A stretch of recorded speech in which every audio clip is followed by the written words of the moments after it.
बातमी आहे पिंपरी चिंचवड शहरामध्ये पार पडत असलेल्या गणेश विसर्जनाची। गुरुवार दिनांक 28 सप्टेंबर 2023 रोजी संपूर्ण देशभरामध्ये गणेश विसर्जनाची लगबग पाहायला मिळते आणि त्या निमित्ताने पिंपरी चिंचवड शहरात देखील मोठ्या प्रमाणात गणेश भक्तांच्या गणपती विसर्जनासाठी महानगरपालिकेने मोठी सोयी सुविधा केलेली पाहायला मिळते। पिंपरी चिंचवड शहरातील तब्बल 28 विसर्जन घाटांवर पालिका प्रशासनाने आपले कर्मचारी तैनात केले आहेत। थेट नदीमध्ये विसर्जन न करता पालिकेने विसर्जन घाटावर मोठा हौद तयार केलाय, जेणेकरून नदीत प्रदूषण होणार नाही। संपूर्ण पालिका प्रशासन आज दिवसभराच्या विसर्जनासाठी ॲक्शन मोडमध्ये असलेले पाहायला मिळतात।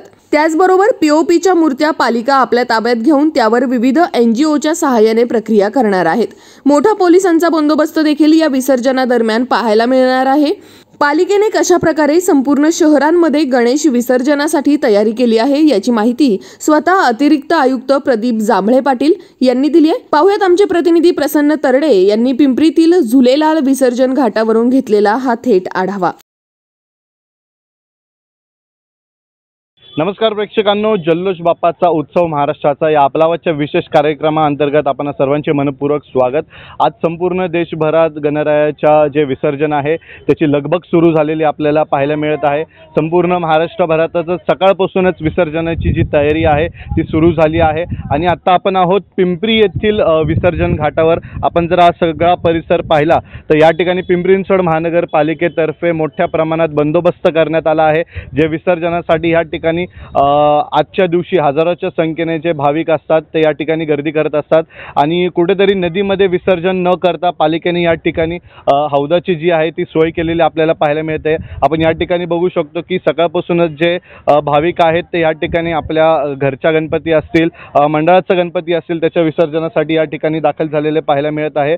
आता सध्या दुपारची वेळ म्हणून आपल्याला कमी नागरिक या ठिकाणी पाहायला मिळत आहे, पण जसं जसं ऊन उतरेल संध्याकाळच्या वेळेस मोठ्या संख्येने या ठिकाणी भाविक जमा होत असतात।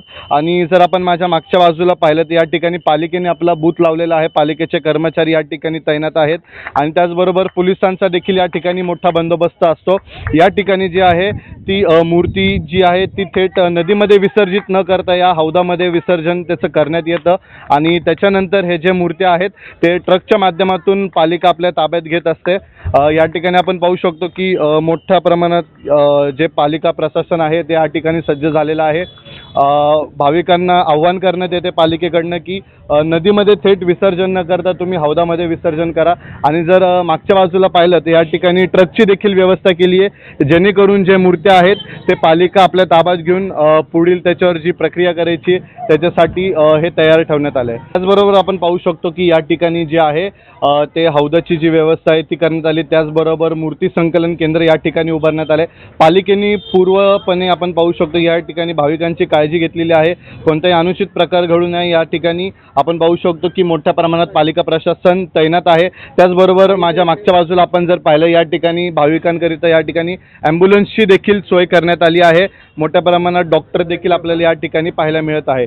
आपण वेळोवेळी या ठिकाणाहून आढावा घेत राहणार आहोत की कशा पद्धतीने आजच्या दिवशी या ठिकाणी गणेश बाप्पाचं जे विसर्जन आहे ते पार पडणार आहे। महानगरपालिकेतर्फे आज जे विसर्जन घाट आहे या ठिकाणी काय सोय करण्यात आली आहे, कशा प्रकारे पालिका सज्ज आहे? आज गणेशोत्सवाच्या विसर्जनाच्या निमित्तानं पालिकेने जवळपास एक मुख्य जी 28 घाट आहे त्या ठिकाणी आपली यंत्रणा पूर्ण सज्ज आहे आणि जे छोटे मोठे घाट आहेत त्या ठिकाणी पण आपण एक यंत्रणा पूर्ण तयार ठेवलेली आहे।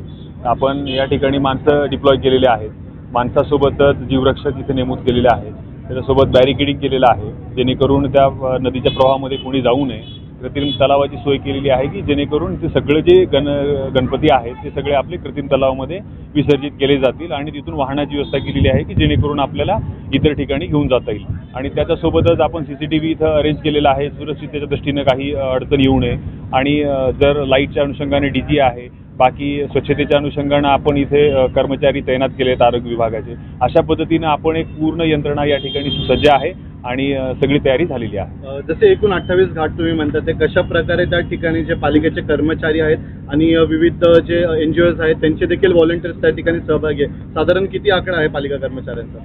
आकडा तसा एक्झॅक्टली आपला दरवर्षीप्रमाणे मोठ्या प्रमाणात आपण आरोग्य कर्मचारी असतील किंवा आमचे सिव्हिल असतील, विद्युत असतील अशा सगळ्या कर्मचाऱ्यांना आपण डिप्लॉय करतो आणि प्रभाग सर कार्यालयातनं आपण त्यांचे आदेश काढलेले आहेत, जेणेकरून त्यांना शिफ्टमध्ये सुद्धा आपण इथे ठेवलेलं आहे. आपण दरवर्षीप्रमाणे चांगल्या उत्साहात आपण हा सगळा प्रोग्राम पार पाडतो आणि याच्यामध्ये विशेषतः आपल्याला एनजीओचं पण सहकार्य लाभतं ह्या सगळ्या प्रक्रियेमध्ये आणि त्यांचे पण जे काही मदतनीस आहेत, जे काही आपले स्वयंस्फूर्त काम करणारी लोक आहेत ते आपल्याला मदत करत असतात. आरोग्य सुव्यवस्था कशा पद्धतीने या ठिकाणी पार पडत आहे? आरोग्य सुव्यवस्थेसाठी आम्ही इथे जे प्रत्येक घाटावर आहे आरोग्याची टीम सुद्धा ठेवली आहे. कोणाला काही अडचण आली तर मेडिकल टीम इथं पूर्ण तैनात असणार आहे. दुपारनंतर ही पूर्ण टीम आपल्या इथे कार्यान्वित झालेली दिसेल. सर, आणि संध्याकाळच्या सुमारास जे आहे तापेकर चौकामध्ये जे सर्व सार्वजनिक मंडळ आहेत पिंपरी चिंचवडचे ते त्या ठिकाणी येत असतात. पालिकातर्फे प्रत्येक वर्षी त्यांचं स्वागत करण्यात येतं. यंदाच्या वर्षी कशा प्रकारे नियोजन आहे? निश्चितच आपल्याला जे मुख्य आहेत, पिंपरी आहे, परत चिंचवड आहे आणि इतर ठिकाणी हे मुख्य जे आहेत या ठिकाणी आपण स्वागत करत असतो मंडळांचं आणि त्या यावर्षी देखील आपण तशाच पद्धतीनं अधिक चांगल्या पद्धतीने उत्साहात आपण त्यांचं स्वागत करणार आहे.